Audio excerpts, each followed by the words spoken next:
pang negosyo idea na mabilis mabenta at siguradong papatok, try mo na to. Pwede mo itong ibenta sa abot kayang halaga.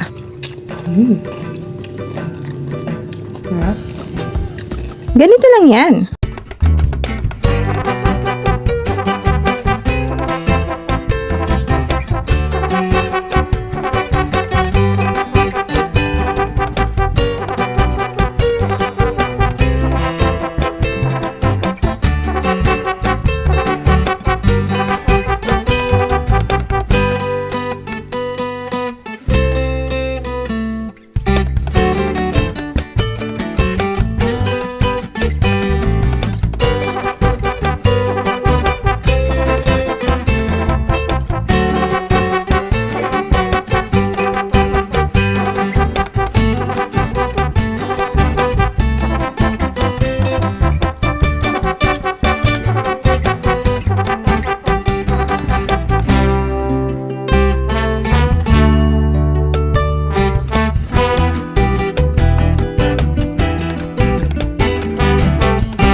At para sa iba pang mga masasarap at kakaibang recipes, huwag kalimutang i-like, i-share at mag-subscribe sa ating YouTube channel at mag-follow sa ating Facebook page.